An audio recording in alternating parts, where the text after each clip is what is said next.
Assalamualaikum warahmatullahi wabarakatuh.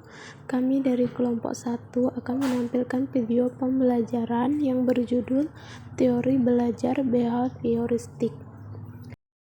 Kami kelompok 1 yang beranggotakan 7 orang. Yang pertama yaitu Elsa Dwi Triani Oktora, yang kedua Ika Adelia Yusuf, yang ketiga Rizaini Huli Hayati, dan yang keempat Novi Zaryani. Kemudian untuk yang kelima yaitu Suci Aprilia, yang keenam Cecilia Maharani, dan yang terakhir yaitu Sally Septarini.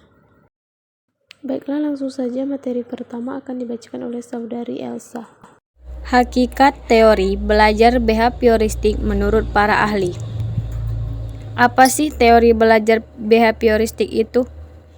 Teori belajar behavioristik adalah teori belajar yang mengedepankan perubahan perilaku siswa sebagai hasil proses pembelajaran.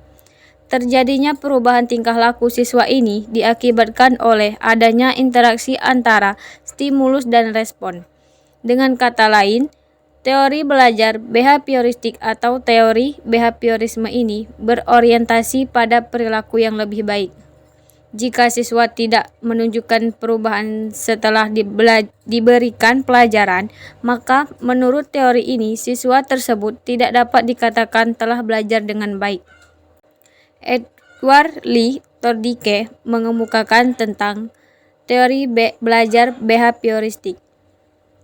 Edward Tordike 31 Agustus 1874 sampai 9 Agustus 1949 merupakan seorang psikolog berkebangsaan Amerika yang dikenal menghabiskan hampir seluruh karirnya di Columbia University.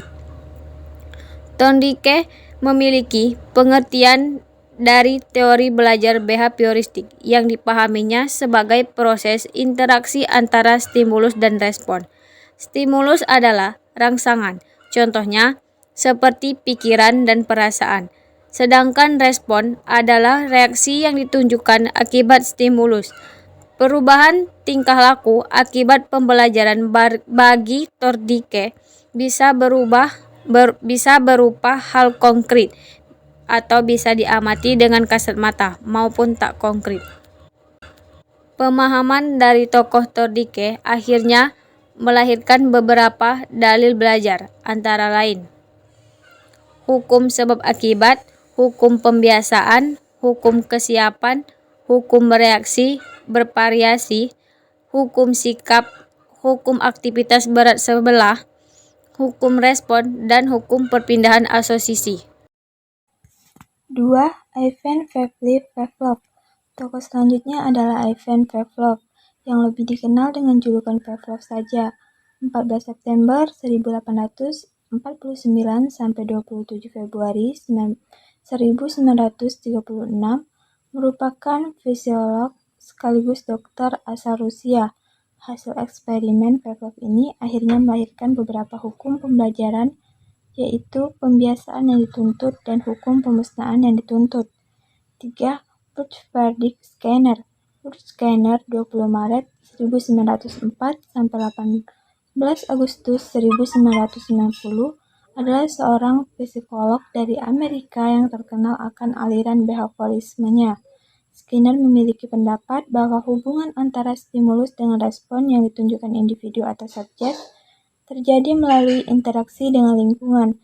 Skinner menyatakan pendapatnya bahwa pribadi seseorang merupakan hasil dari respon terhadap lingkungan.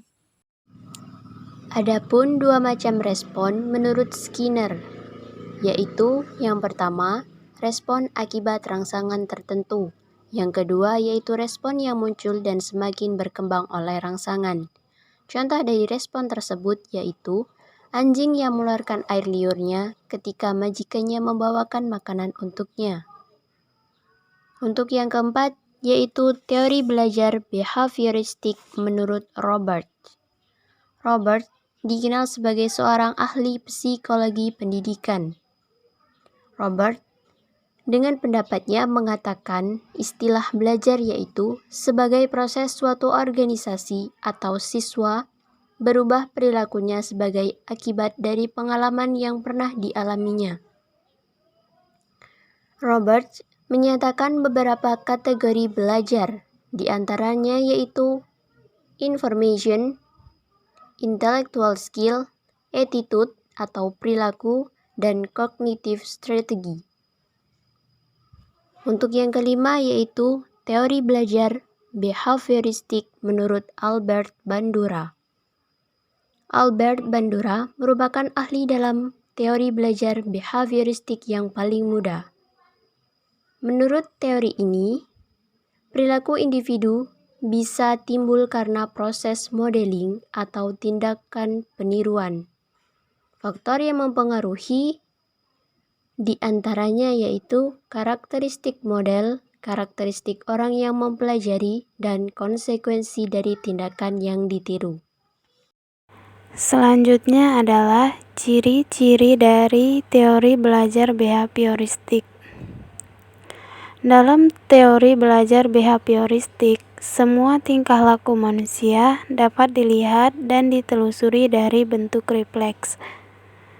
Secara psikologi, teori belajar behavioristik ini dikenal sebagai sebuah teori pembelajaran yang didasarkan pada tingkah laku yang diperoleh dari pengkondisian lingkungan. Ciri-ciri dari belajar behavioristik ini antara lain: 1. Mengutamakan pengaruh lingkungan. Yang kedua, hasil pembelajarannya hanya fokus pada terbentuknya perilaku yang diinginkan. Yang ketiga, mementingkan pembentukan reaksi atau respon. Yang keempat, bersifat mekanistis atau dilakukan dengan mekanisme tertentu, misalnya meminta maaf. Yang kelima, menganggap latihan itu adalah hal yang paling penting dalam proses pembelajaran.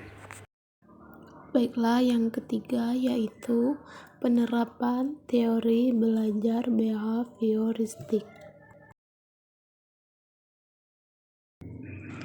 Teori belajar behavioristik adalah teori belajar yang umum digunakan di Indonesia.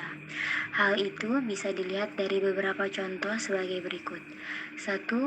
Guru menyusun materi atau bahan ajar secara lengkap, mulai materi sederhana sampai kompleks. 2. Selama mengajar, guru lebih banyak memberikan contoh berupa instruksi. 3. Jika guru menjumpai adanya kesalahan, baik pada materi maupun pada peserta didik, maka akan segera diperbaiki. 4. Guru lebih aktif memberikan latihan agar terbentuk kebiasaan yang diinginkan. 5. Guru memberikan evaluasi berdasarkan perilaku yang terlihat. 6. Guru harus mampu memberikan penguatan atau reinforcement baik dari sisi positif dan negatif. 4. Kelebihan dan kekurangan teori belajar behavioristik. Kelebihan teori behavioristik. Beberapa kelebihan yang dimiliki oleh teori behavioristik adalah: 1. Siswa-siswa selalu dibiasakan untuk latihan dan praktik. Mereka dilatih untuk memiliki unsur-unsur kecepatan, spontanitas, kelenturan, refleks, dan daya tahan. 2.